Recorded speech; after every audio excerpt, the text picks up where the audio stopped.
Episode 5 of Asia is called Crowded Continent, and it's about towns, cities, anything that's been built up by humans.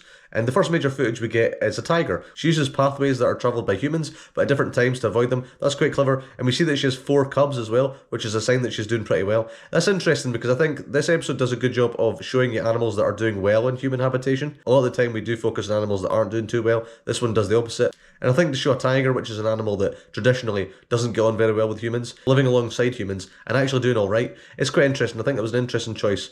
And then we go to Sri Lanka where we see elephants. So this sequence was pretty terrific. It's basically this one elephant called Raja who holds up cars in the road in order to get food. He basically makes them pay a toll to get past them. It's really interesting. It's quite funny. It is also interesting showing you how that behaviour is transferred to other elephants who maybe don't have the same temperament. We see a lot of bulls are quite aggressive. This one elephant it's not the norm. It's not normal for an elephant to be this calm, especially not around humans. But the other elephants, they just go for other vehicles. They're not as successful as him. He's a bit of a celebrity, which is quite interesting. Again, it was a sequence that was quite funny, but also really interesting. I didn't really expect that. It kind of reminded me a little bit of the macaques in Planet Earth 3, which I really liked.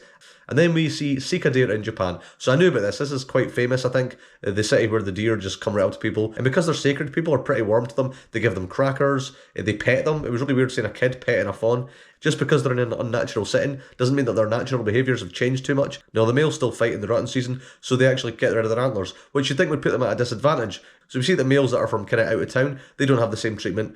So you think that would put them at an advantage. However, we see here that one male who's had his antlers removed is able to go toe-to-toe with another deer that hasn't. We often think of antlers as being a pretty important part of the fighting because, they kind of are, they're the weapon. However, it ultimately is a battle of strength. When deer are fighting, they're just locking antlers. The antlers are basically just a locking mechanism rather than anything else. So that was really interesting to see that a deer, even though it doesn't have antlers, could still beat when they did. Didn't expect that.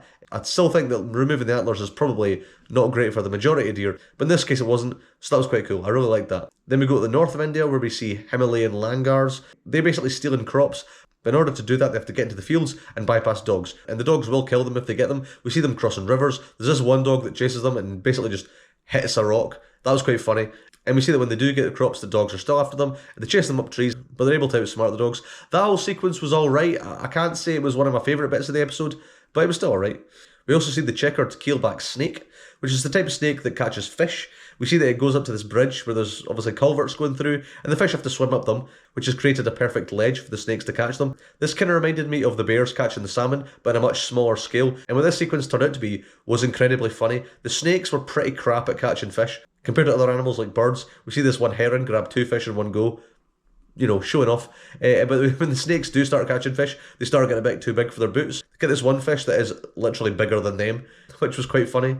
And the rest of the episode focuses on cities, specifically mega cities. We talk about how developed Asia actually is. There's more people in Asia than there is anywhere else in the world. In fact, the population of the rest of the world combined is nowhere near as big as Asia. And in the cities, we see squirrels. So we see this one squirrel that lives in a school, and at night it goes out to find food. But because the cities are so vast and there's not a lot of natural habitat left, they have to travel quite a good way. And thankfully, this is a flying squirrel. It's able to fly from ledge to ledge, which is quite cool. The reveal that it was a flying squirrel was kind of ruined by the fact that it was in the trailer, but it was still an interesting sequence. And then we see rhinoceros beetles. We see them climbing trees to fight each other.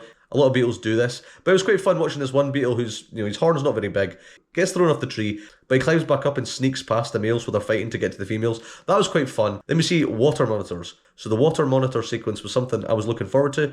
They're basically the second largest lizard species in the world, and we see that a lot of them are in Bangkok, which is very developed. Used to be wetland, now it's not. There's only patches left, but the patches that are there are very good for water monitors. We see there's loads there. We follow this one female who's a lot smaller than the males, and the size difference is pretty vast. I mean, she really does no chance against them. When they get massive fish and when they're all fighting over it, it does remind me of like velociraptors a little bit, but we see that since she can't fight the males, she just steals from them. I thought that sequence was quite good. I was looking forward to it, and it did deliver. I didn't really know what I was expecting from it, to be honest. The trailer was just them walking through the street, but I did like it. It was a pretty good sequence. Then we focus on the more negative side of human habitats. In Borneo, it's getting pretty built up, more so than it has ever been. It's not really looking good for the animals that do live there. You've got proboscis monkeys.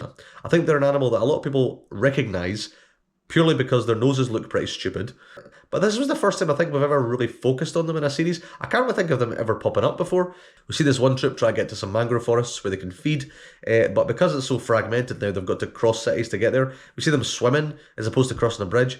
Interesting stuff. I don't think it hit home quite as much as I maybe felt like it should have done, but it did do a good job of highlighting just how difficult it is for animals when they can't adapt to the human habitats. The last sequence was kind of the opposite of that. We dealt with an animal that's become dependent on us, and that is swifts. So this is something I don't really think about too often, but we see swifts nesting in buildings and walls, anywhere there's a crevice, and we are responsible for creating that habitat a lot of the time. We see this one pair, they mate for life, they've got a couple chicks, it's nice, shows you, okay, maybe they're doing some good. However, because we're building a lot of new buildings, they don't have cracks and crevices in them, that becomes a bit of a problem for swifts. Most of our new buildings are made of glass, not great for them. I mean, a lot of them are probably flying into them anyway. However, what's worse than that is that they've become so dependent on us to create their nesting habitats that now that we've changed the way we build things, that's eradicated and their numbers are plummeting. That was really interesting. It's not something I'd really thought of before, but it does make a lot of sense. I think it's a pretty sobering way of ending the episode, so I like that. And then the diaries is about the people filming Raja the elephant. Great stuff. It was surprising how difficult it was to film. You'd think the elephant being there would be pretty easy. However, the fact is he was too close to them, so they couldn't get a lot of wide shots. That was interesting. What was more challenging was actually filming him from the bus.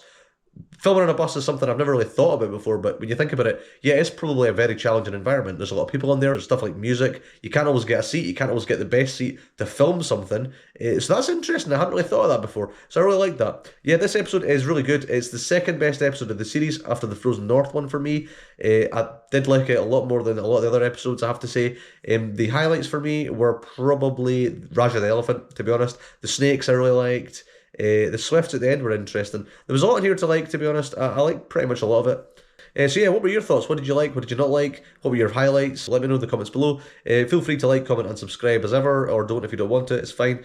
I'll be doing the next episode, which is like deserts, I believe, next week. So look forward to that, and I'll see you next week. And goodbye.